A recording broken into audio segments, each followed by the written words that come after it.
প্রত্যেকটা মোবাইলের এই উপর থেকে নোটিফিকেশন অপশনটি ধরে টান দিলেই এখানে দেখতে পারবেন এখানে মাইনাস চিহ্ন একটা আছে। এই মাইনাস চিহ্নটা মূলত কি, এখানে স্পষ্টভাবে দেওয়া আছে ডু নট ডিস্টার্ব। অবাক করার বিষয় হলো যে এই ডু নট ডিস্টার্ব এই অপশনটির কাজ আপনারা জানলে অবাক হয়ে যাবেন। আপনারা সকলেই ফোন ব্যবহার করেন, কিন্তু 100% মানুষের মধ্যে 99% মানুষই জানে না এই অপশনটির কাজ কি, এই ডু নট ডিস্টার্বের কাজ কি। অবাক করার বিষয় হলো যে এই সেটিংটি আজকে আপনারা যারা জানবেন অবশ্যই আপনারা বলতে বাধ্য হবেন যে শ্যামল ভাই এই কাজটি আপনি আগে কেন আমাকে শেখালেন না। আর যারা ফ্রি ফায়ার খেলে অথবা যারা মোবাইলে গুরুত্বপূর্ণ কাজ করে তাদের জন্য এই সেটিংটি খুবই গুরুত্বপূর্ণ হতে যাচ্ছে। তাই সম্পূর্ণ ভিডিওটি অবশ্যই ধৈর্য সহকারে দেখবেন। প্রথমে আপনারা এই ডু নট ডিস্টার্ব, ওইখানে স্পষ্টভাবে লেখা আছে এই ডু নট ডিস্টার্বে আপনি এই অপশনটিতে চেপে ধরবেন। ওই আইকনটাতে চেপে ধরার পর এরকম একটা ইন্টারফেস আসবে। এরপর আপনি এখানে দেখতে পাচ্ছেন এখানে শিডিউল আছে, এই শিডিউলে ক্লিক করতে হবে। শিডিউলে ক্লিক করার পর এখানে দেখতে পাচ্ছেন স্লিপিং ইভেন্ট নাইট, এগুলো আপনারা ইচ্ছা করলে সেভ করতে পারবেন। এখানে অ্যাড বাটনে ক্লিক করবেন।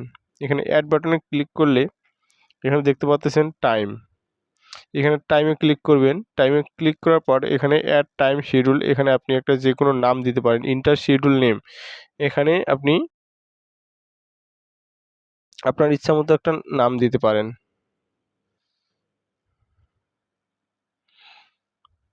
তো আমি এখানে দেখতে পাচ্ছেন স্লিপিং, এই স্লিপিং টাইমটিতে আমি এখানে সেটিং অপশনে ক্লিক করলাম। সেটিং অপশনে ক্লিক করার পর এরকম একটা ইন্টারফেস আসবে। এখানে দেখতে পাচ্ছেন ইন টাইম স্টার্ট টাইম, এখানে স্টার্ট টাইমে ক্লিক করবেন।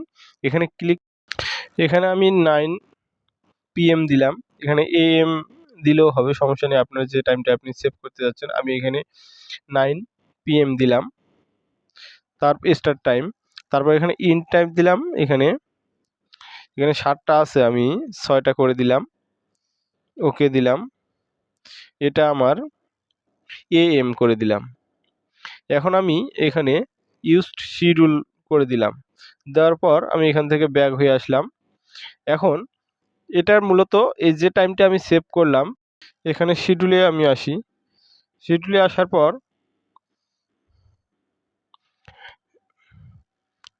এখানে যে টাইমটা আমি সেভ করে দিলাম, এখানে রাত 9টা থেকে সকাল 6টা পর্যন্ত এই যে সময়টা আমি সেভ করে দিলাম, এই সময়টার মধ্যে যে কেউ আমাকে 1000টা কল দিলেও আমার ফোনে ডিসপ্লেতে কোনো নাম্বার শো করাবে না। সেক্ষেত্রে আমি পরবর্তীতে ওই যে নাম্বারগুলো থেকে আমার কাছে কল এসেছে সেই নাম্বারগুলো দেখতে পারবো আমার ডায়াল প্যাডে গিয়ে। আমার ডায়াল বক্সে গিয়ে আমি সব নাম্বারগুলো দেখতে পারবো কে কে আমাকে কল দিয়েছে, কিন্তু যে সময়টা আমি নির্ধারণ করে দেওয়া হয়েছে এই সময়ের মধ্যে যে কলগুলো আসবে এই কলগুলো আমার ডিসপ্লেতে কোনো নাম্বার শো করাবে না অথবা কোনো রিংটোন বাজবে না। তার মানে আমাকে এই সময়ের মধ্যে কেউ ডিস্টার্ব করবে না, ডু নট ডিস্টার্ব। তো যারা গুরুত্বপূর্ণ কাজ করেন ফোনে অথবা যারা বিভিন্ন ফ্রি ফায়ার গেম খেলেন তাদের জন্য এই সেটিংটি খুবই গুরুত্বপূর্ণ। অবশ্যই আপনারা আজকে প্রথম এই বিষয়টি জানলেন। আর অবশ্যই ভিডিওগুলো ভালো লাগলে পরবর্তী ভিডিওগুলো পেতে অবশ্যই চ্যানেলটি সাবস্ক্রাইব করবেন। আর যারা পেজ থেকে দেখতেছেন অবশ্যই পেজটি ফলো করে রাখবেন।